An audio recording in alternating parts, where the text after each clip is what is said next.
اور نبی کریم صلی اللہ علیہ وسلم صحابہ کو ڈرایا کرتے تھے، یا ایھا الذین آمنوا قوا انفسکم واہلیکم نارا۔ نبی کریم ایک مرتبہ یہ آیت پڑھے تھے، اور میں آپ کو یہ بات بتلاؤں، جس طرح دیگر نیکیوں کے اعمال ہے نا، اسی طرح خوف خدا بھی نیکیوں کے اعمال میں سے ایک بہت بڑا عمل ہے۔ اللہ سب کو، ہم سب کو وہ خشیت الہی اور خوف خدا دے دے، کیونکہ یہ عمل چھوٹا ہے لیکن اجر و ثواب کے لحاظ سے اس قدر زیادہ ہے کہ آپ حیران رہ جائیں گے۔ بعض روایات تو ایسی ملتی ہیں کہ خوف خدا سے صرف انسان، کئی مرتبہ آپ کے نے دیکھا ہوگا انسان کو جھرجھری آتی ہے یا کپ کپی طاری ہو جاتی ہے اچانک ایک سیکنڈ کے لیے، تو بعض روایات اس بات کے اوپر بھی دلالت کرتی ہیں کہ اگر اللہ کے خوف سے کسی کو کپ کپی آ جائے تو جسم سے ایسے گناہ جھڑ جاتے ہیں جس طرح ہزار رسیدہ درخت کے پتے ہوا چلنے سے جھڑ جاتے ہیں۔ اور خوف خدا اتنی بڑی عبادت بن جاتی ہے، کئی مرتبہ نبی کریم نے جب یہ آیت پڑھی، یا ایھا الذین آمنوا قوا انفسکم واہلیکم نارا وقودھا الناس والحجارہ، اس کا ایندھن جو ہے وہ پتھر اور انسان ہے۔ ایندھن سے مراد کیا ہے؟ آگ کے اوپر پٹرول پھینکا جائے آگ بھڑکتی ہے نا، اور آگ کے اوپر مٹی پھینکی جائے تو آگ بجھ جاتی ہے، ریت پھینکی جائے تو آگ بجھ جاتی ہے۔ بالعموم پتھر اور بھاری چیزیں پھینکنے سے آگ بجھتی ہے، لیکن یہاں پہ اللہ رب العزت کہہ رہے ہیں اس کا ایندھن انسان اور پتھر ہیں۔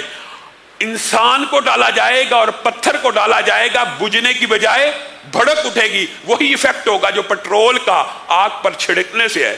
نبی کریم نے یہ آیت پڑھی، پاس ایک صحابی بیٹھے ہیں، ان کے اوپر غشی طاری ہو گئی خوف خدا کی وجہ سے۔ نبی کریم صلی اللہ علیہ وسلم نے کہا کلمہ پڑھ، اس نوجوان نے کلمہ پڑھا۔ نبی کریم صلی اللہ علیہ وسلم نے کہا اللہ کے خوف کی وجہ سے جو کفیت اس نوجوان کی ہو گئی ہے یہ جنت میں داخل ہو گیا ہے۔ صحابہ نے کہا کیا یہ صرف خوشخبری اسی کے لیے؟ نبی کریم نے کہا ذالک لمن خاف مقامی، کیا تم نے وہ آیت نہیں پڑھی کہ یہ سب ان لوگوں کے لیے ہے جو اللہ رب العزت کے سامنے کھڑے ہونے سے ڈر گئے اور اللہ رب العزت کی وعید کو اپنے دل میں جاگودی کر لیا۔ اسی طرح کی ایک اور روایت بھی ملتی ہے کہ نبی کریم صلی اللہ علیہ وسلم نے اسی آیت مبارکہ کی دوبارہ تلاوت کی، اور کس لیے کرتے تھے؟ تاکہ لوگوں کے دلوں میں خوف خدا پیدا ہو جائے۔ نبی کریم صلی اللہ علیہ وسلم نے اسی آیت کی تلاوت کرنے کے بعد کہا آگ کو 1000 سال تک بھڑکایا گیا، وہ سفید ہو گئی، پھر 1000 برس بھڑکایا گیا، وہ سرخ ہو گئی، پھر 1000 برس بھڑکایا گیا، وہ سیاہ ہو گئی۔ اب اس کا شعلہ جو ہے سیاہ رنگ کا ہے جو ہر چیز کو اچک لیتا ہے۔ پاس ہی ایک صحابی بیٹھے ہیں، انہوں نے اتنی خوفناک تشریح جب آگ کی سنی تو ان کے اوپر بھی خوف کی کفیت طاری ہو گئی، اور بے سدھ ہو کر چیخ مار کر زمین پہ بیٹھ گئے، لیٹ گئے۔ آسمان سے جبریل امین کا نزول ہوا اور آ کے پوچھنے لگے یہ کیا معاملہ ہوا؟ نبی کریم نے ساری بات کو بیان کیا، اور بعض روایات میں الفاظ مختلف ہیں۔